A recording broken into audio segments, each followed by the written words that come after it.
चलिए देखिए, आज हम बात करेंगे एक समान चुंबकीय क्षेत्र में आवेशित कण पर लगने वाला बल। अगर कोई आवेशित कण या कोई आवेश चुंबकीय क्षेत्र में गति करता है तो उस पर कितना बल कार्य करेगा, उस बल की हम कैलकुलेशन करेंगे। ठीक है, इस बल का खोज लॉरेंज नामक वैज्ञानिक ने किया था, इसलिए इसे हम लॉरेंज बल भी कहते हैं। तो कई बार एग्जाम में आता है कि लॉरेंज बल क्या होता है, या लॉरेंज बल किसे कहते हैं, या लॉरेंज बल का सूत्र लिखिए, या लॉरेंज बल के सूत्र का निगमन कीजिए। ठीक है, तो इस सब का मतलब एक ही है कि कोई आवेशित कण है जो चुंबकीय क्षेत्र में गति कर रहा है, तो उस कण पर कितना बल कार्य करेगा, वही बल लॉरेंज बल होगा। ठीक है, तो हेडिंग डाल लें, चुंबकीय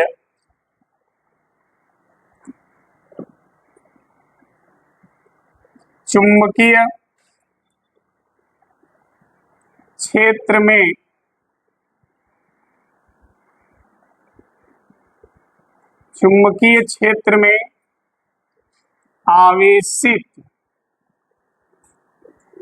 कण पर लगने वाला बल। ठीक है, लगने वाला बल, इसी को हम लॉरेंज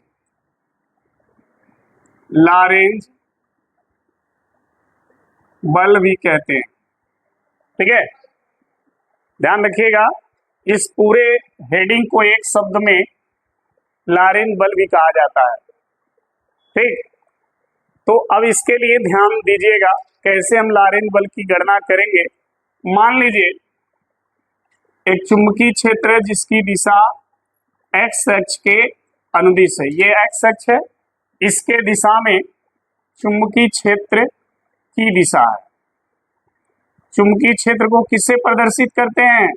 बी से, कैपिटल बी।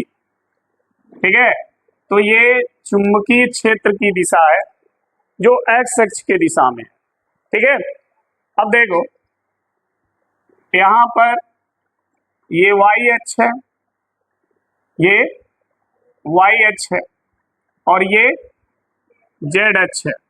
तीनों अक्ष हैं, तीनों एक दूसरे के लंबवत हैं। इसमें जो एक्स अक्ष है उसके दिशा में चुंबकीय क्षेत्र है। ठीक है, जो आवेशित कण है, मान लीजिए ये कण जो है आवेशित कण है। ठीक, और ये कण चुंबकीय क्षेत्र के दिशा से थीटा कोण पर, किसके दिशा से? हाँ, चुंबकीय क्षेत्र की दिशा से थीटा कोण पर भी वेग से ये गति कर रहा है। इसका वेग क्या है? भी वेग से ये गति कर रहा है। तो इस कण पर जो बल लगेगा, उस बल की दिशा चुंबकीय क्षेत्र की दिशा और उस कण के वेग की दिशा, दोनों के दिशा के लंबवत होगा, यानी उस बल की दिशा ये हो जाएगा। समझ में आ गई बात? ये हो जाएगा उस पर लगने वाले बल की दिशा। ठीक है ना, जो इस कण पर बल लगेगा उस बल की दिशा ये हो जाएगी, और इसी बल को हम बोलते हैं लॉरेंज बल। क्लियर? ध्यान दीजिएगा, कोई भी आवेशित कण अगर चुंबकीय क्षेत्र में गति कर रहा है, लेकिन चुंबकीय क्षेत्र के दिशा से थीटा कोण पर, ठीक है, तो उस पर हमेशा एक बल आरोपित होगा, और उस बल की दिशा चुंबकीय क्षेत्र की दिशा और बल उसके वेग की दिशा दोनों के लंबवत होगा। ठीक है, इसी बल का नाम है लॉरेंज बल। अब बात आती है कि यह बल निर्भर किस पर करेगा, किस किस पर निर्भर करता है। तो ध्यान रखिएगा, यह जो बल होता है वो यहाँ पर जो आवेश होगा, ये जो आवेश है, इस आवेश के परिमाण पर निर्भर करता है। अगर ये आवेश अधिक कूलाम का होगा तो लगने वाला बल भी अधिक होगा। इसका मतलब जो बल है वो आवेश के समानुपाती ठीक है, क्योंकि आवेश ज्यादा होगा तो बल का मान भी ज्यादा होगा। तो दोनों बढ़ रहे हैं एक साथ, इसका मतलब दोनों के बीच कौन सा संबंध है? समानुपाती संबंध है। दूसरा है चुंबकीय क्षेत्र। अगर चुंबकीय क्षेत्र अधिक प्रबलता का होगा, बी का मान अधिक होगा, तो बल भी अधिक होगा। ठीक है, तो ये चुंबकीय प्रबलता के भी समानुपाती होता है। तीसरा जो फैक्टर है वो देखिए, तीसरा फैक्टर है इसके वेग। ये जो वेग है, उस वेग का जो चुंबकीय क्षेत्र के लंबवत जो घटक होता है, चुंबकीय क्षेत्र की दिशा है, ठीक है, और इसका ये जो लाइन है वो जेड एच, वो इसके ठीक लंबवत ही होता है। तो इसके दिशा में वेग का जो घटक होगा, ध्यान रखिएगा, चुंबकीय क्षेत्र का जो लंबवत घटक है वो है जेड एच, और इसके दिशा में वेग का जो घटक होगा वो होगा v साइन थीटा, और इस दिशा में जो वेग होता है v cos थीटा। इस वेग का लंबवत घटक होता है v साइन थीटा, और जो क्षैतिज घटक होता है वो है v cos थीटा। क्यों ऐसा होता है, कारण समझिए। आपको बार बार हम बताते हैं, कोण के पास वाली भुजा हमेशा किसमें रहती है? कॉस में। जो कोण के पास है वो कास में है, तो जो दूर होगी वो साइन में होगी। तो इस कोण को बनाने वाली है भुजा है, तो ये भुजा पास में है इस कोण के, तो इसलिए वेग का मान इस भुजा में क्या लिखेंगे, और ये भुजा जो है इस कोण से दूर है तो इसको साइन में लिखेंगे। ठीक है, अब जो बल है वह इस वेग का जो लंबवत घटक है v साइन थीटा, उसके समानुपाती होता है। ठीक है, ये तीनों फैक्टर पे निर्भर करता है इस पर लगने वाला बल। जो बल लग रहा है वो इन तीनों राशियों पे निर्भर करता है। आवेश बढ़ा देंगे, बल बढ़ जाएगा। चुंबकीय क्षेत्र की प्रबलता बढ़ाएंगे, बल बढ़ जाएगा। और v साइन थीटा का मान बढ़ाएंगे, तब भी बल बढ़ जाएगा। तीनों समीकरण को जब एक ही में मर्ज करेंगे, मिलाएंगे, तो आपको एक इक्वेशन मिलेगा, और वही इक्वेशन लॉरेंज बल का होगा। ठीक है, तो चलिए इसमें नोट करते हैं, लिखेंगे। माना, या एक मिनट ऐसे लिखना पहले, जब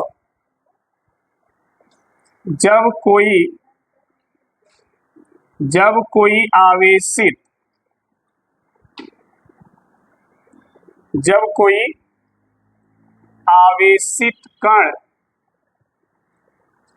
चुंबकीय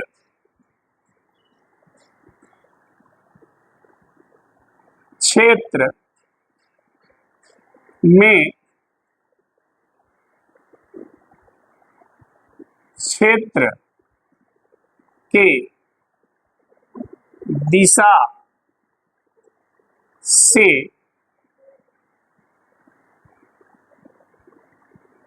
किसी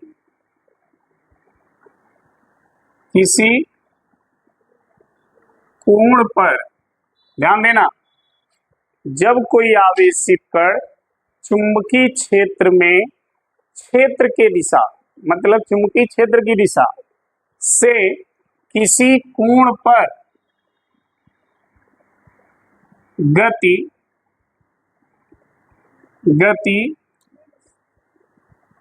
करता है, तो गति करता है तो उस पर सदैव एक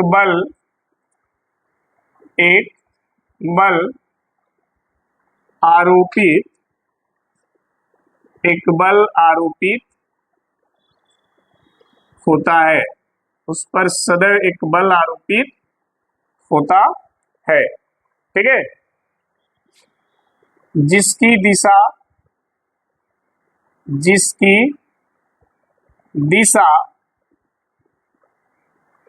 सदैव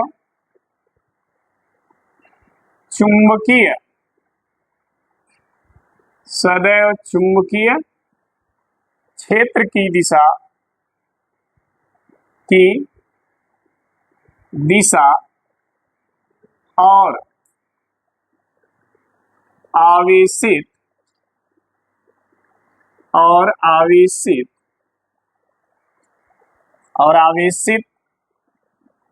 कण के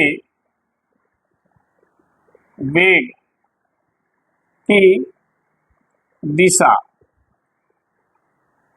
ठीक है, दोनों के क्या होता है, लंबवत, दोनों के लंबवत होता है, दोनों के लंबवत होता है। ऐसे बल को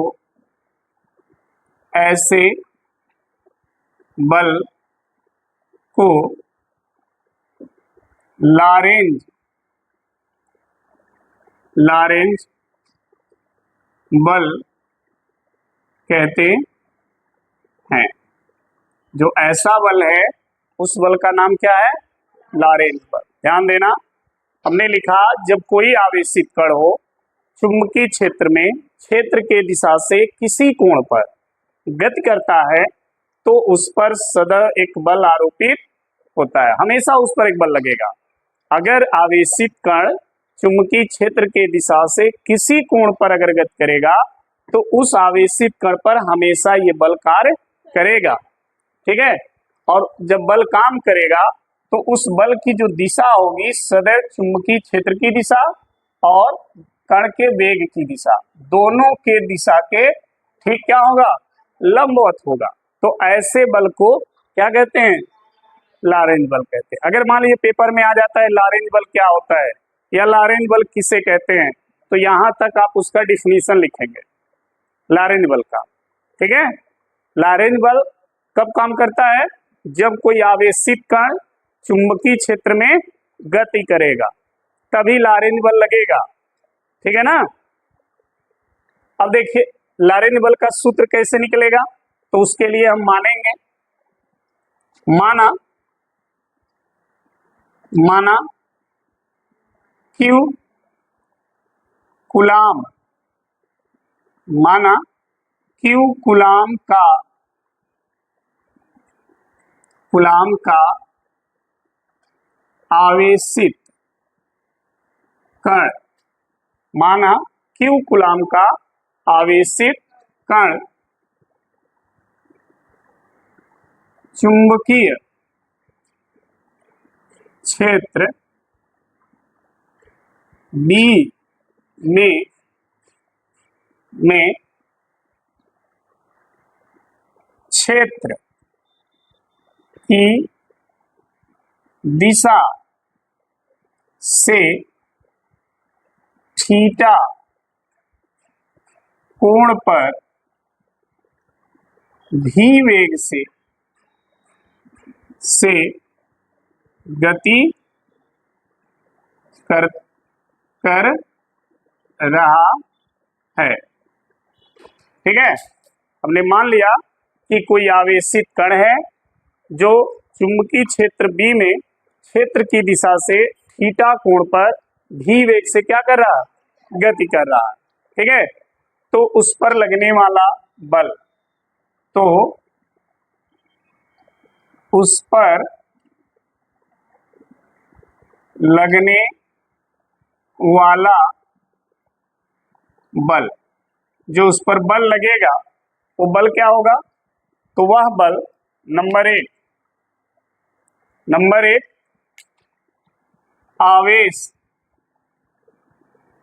आवेश के परिमाण, आवेश के परिमाण के क्या होगा, समानुपाती होता है, ठीक है ना।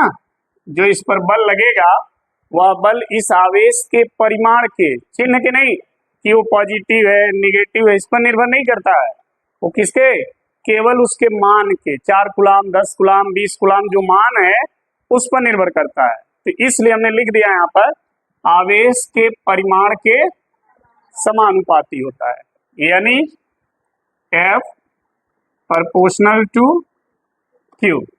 हो गया। अब देखिए दूसरा क्या है, चुंबकीय क्षेत्र की प्रबलता। ठीक है, तो दूसरा लिखेंगे चुंबकीय क्षेत्र B की प्रबलता के समानुपाती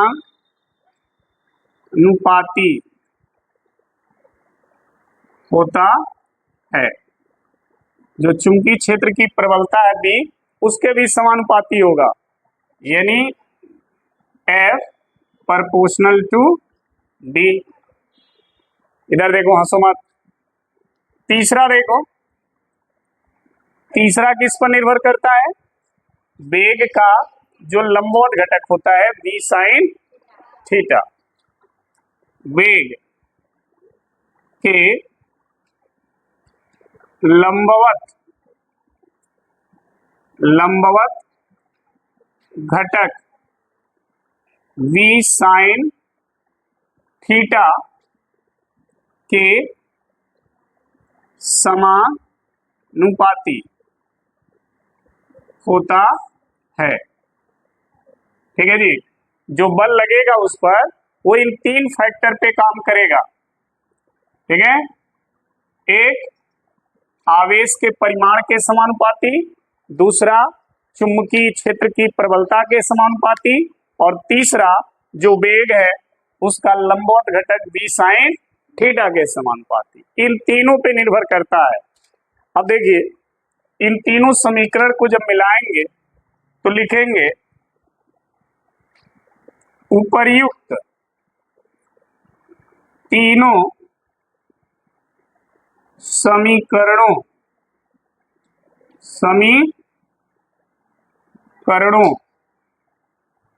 से प्राप्त होता है।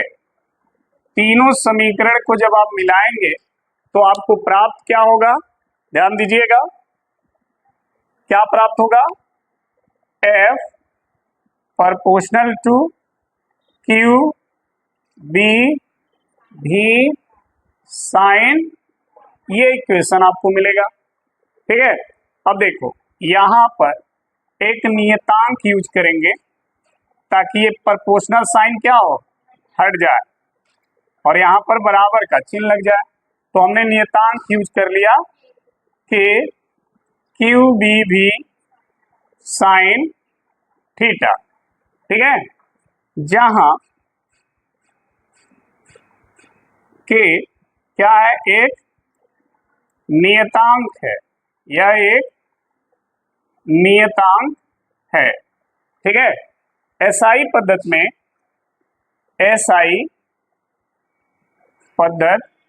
में के का मान कितना होता है, 1।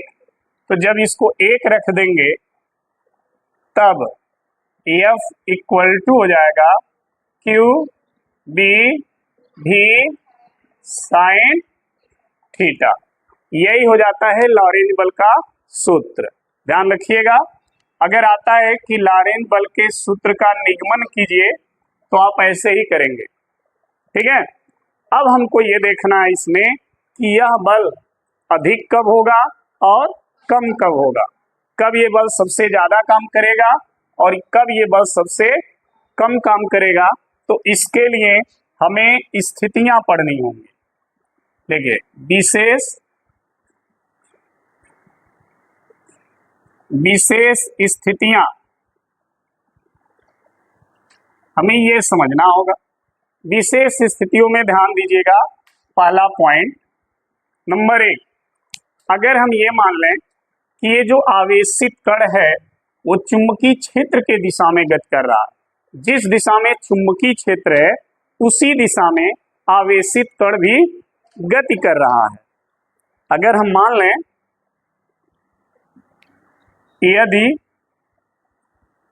यदि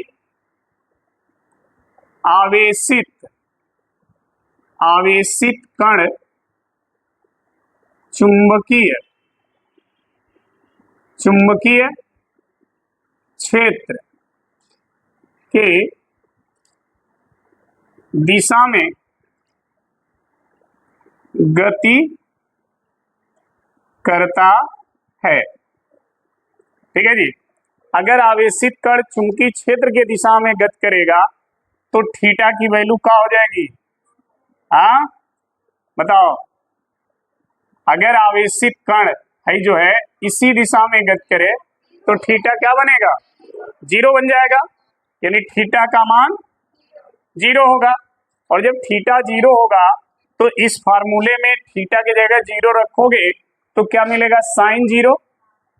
ठीक है, और साइन 0 का मान 0 होता है, यानी ये पूरा 0 हो जाएगा। और 0 में जब इसका गुणा करोगे तो पूरी वैल्यू, तो एफ का मान क्या आएगा? 0। यानी ऐसे स्थिति में आवेशित कण पर कोई बल कार्य नहीं करेगा। अगर आवेशित कण चुंबकीय क्षेत्र के दिशा में गति कर रहा है, ठीक है, तो उस पर कोई बल कार्य क्यों नहीं करेगा? क्योंकि वेग की दिशा और चुंबकीय क्षेत्र के दिशा के बीच का कोण क्या बन जाएगा? 0 हो जाएगा। और 0 होने से उस पर कोई बल कार्य नहीं करेगा। ठीक है, ये प्रश्न देखिए, अगर घुमा के पूछ दिया जाए आपसे कि कोई आवेशित कण है चुंबकीय क्षेत्र में किस प्रकार गति करे कि उस पर लगने वाला बल 0 हो जाए, तो क्या कहोगे? उत्तर में क्या लिखोगे? जब आवेशित कण चुंबकीय क्षेत्र के दिशा में गति करेगा तो थीटा का मान 0 हो जाता है, जिससे उस पर लगने वाला बल 0 हो जाता है। ठीक है ना? तो ये हो गया सबसे न्यूनतम स्थिति, यानी सबसे कम बल। अब सबसे अधिक बल कब लगेगा, तो अब उसको देख लीजिए। दूसरा स्थिति देखिए इसका, सेकंड, ये तो फर्स्ट था। दूसरा देखिए, दूसरे वाले में क्या करना है कि अगर मान लीजिए यह कण जो है चुंबकीय क्षेत्र के लंबवत गति करे तो थीटा का मान क्या बन जाएगा? 90 डिग्री। जैसे चुंबकीय क्षेत्र की दिशा ये है और ये जो आवेशित कण है वो इस थीटा डिग्री पे न गति करके इसके ठीक लंबवत ऐसे गति करे तो ये थीटा कितना बन जाएगा? 90 डिग्री। समझ में आ गई बात? तो लिखेंगे यदि आवेशित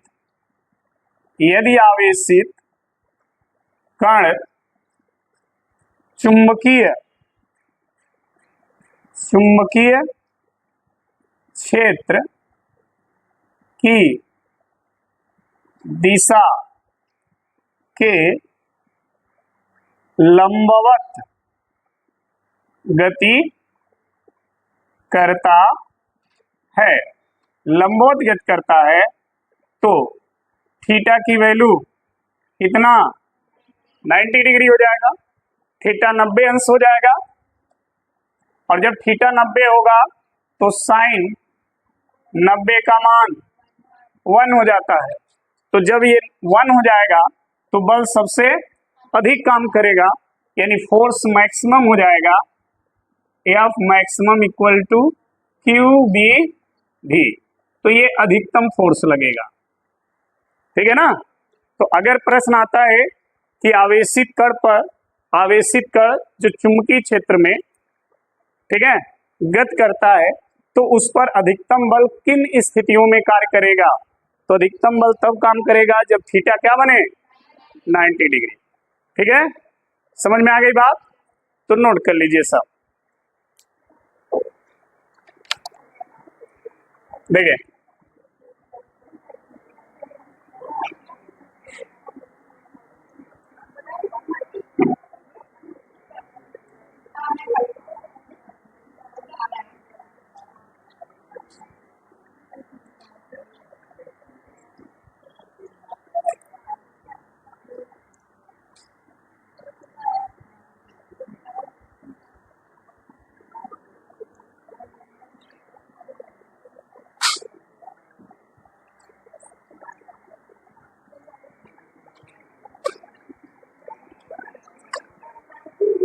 चलिए देखिए,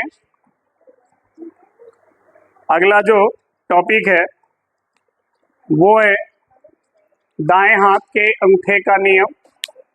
ठीक है, दाएं हाथ के अंगूठे का नियम।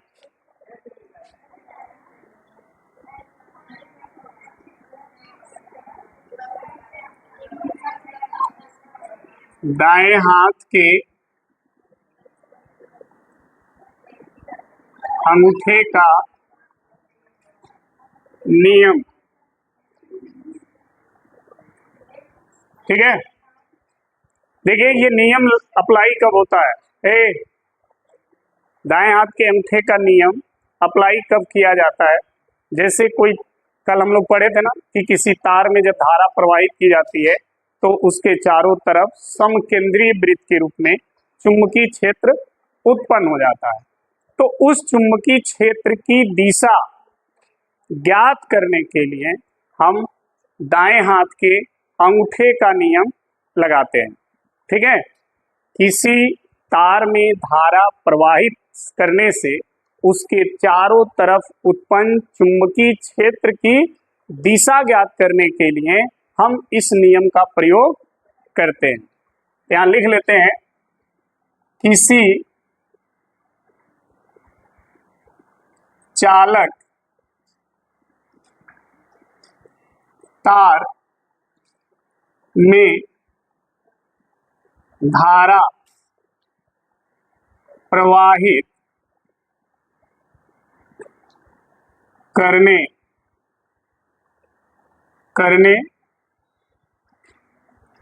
से उसके चारों ओर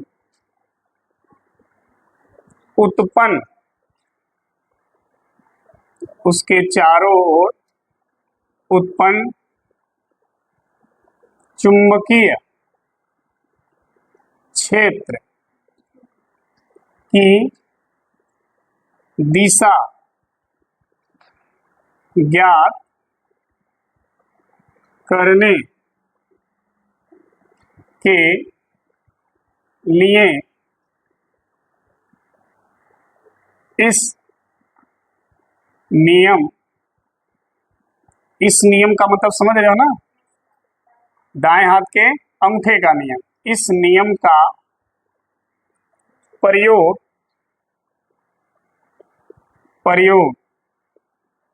किया जाता है।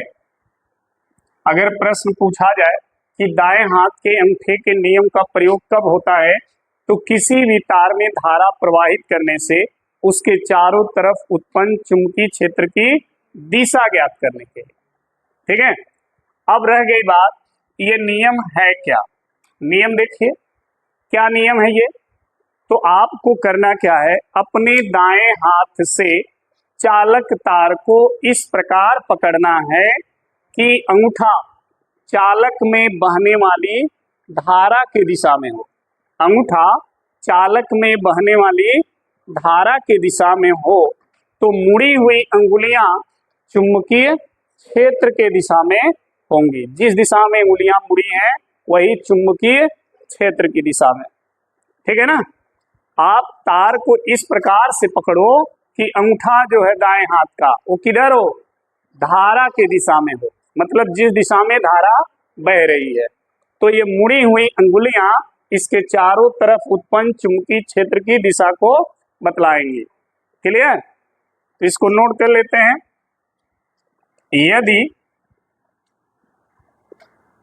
यदि अपने दाएं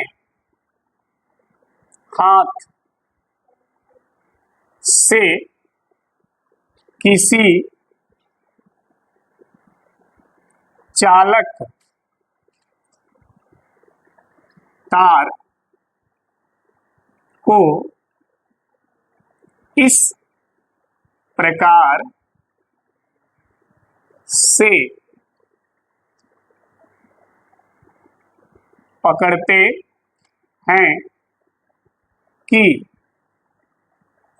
से पकड़ते हैं कि अंगूठा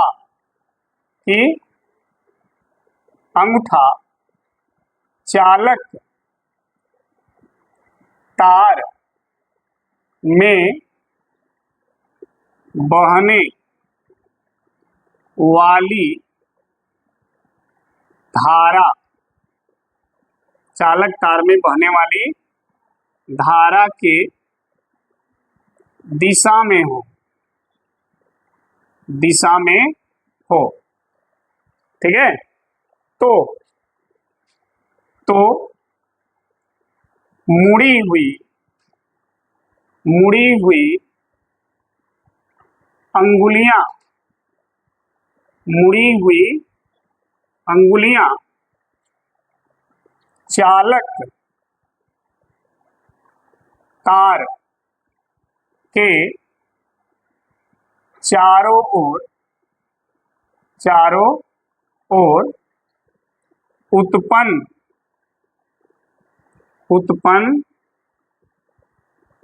चुंबकीय क्षेत्र की दिशा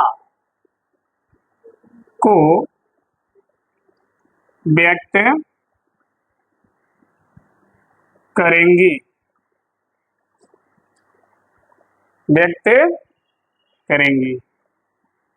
ठीक है।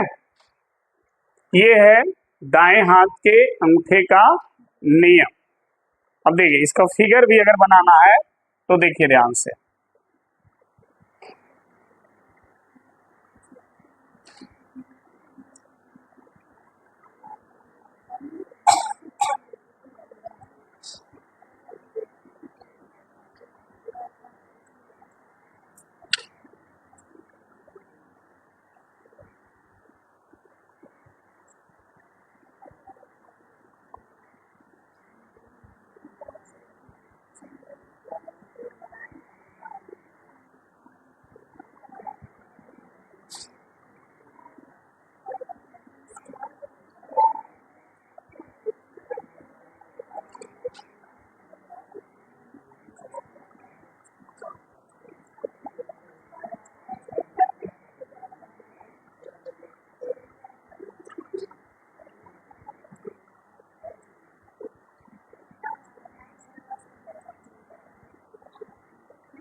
ठीक है, यही है दाएं हाथ के अंगूठे का नियम।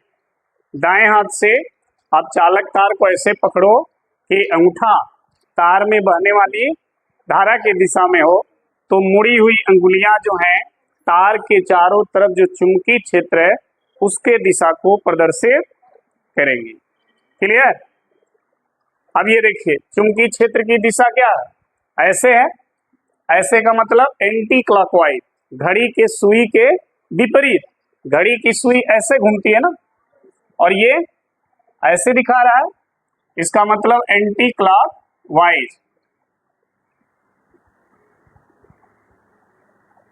एंटी क्लॉकवाइज इसको बोलते हैं। यानी जब धारा तार में ऊपर की तरफ बहेगा तो चुंबकीय क्षेत्र की दिशा घड़ी के सुई के विपरीत दिशा में होगा, और जब यही धारा नीचे की तरफ बहेगा तो अंगूठा को ऐसे नीचे की तरफ कर देंगे, तो यही धारा घड़ी के सुई के दिशा में, चुंबकीय क्षेत्र घड़ी के सुई के दिशा में हो जाएगा, उसे क्लॉकवाइज कहते हैं। ठीक है, बना लीजिए, नोट कर लीजिए।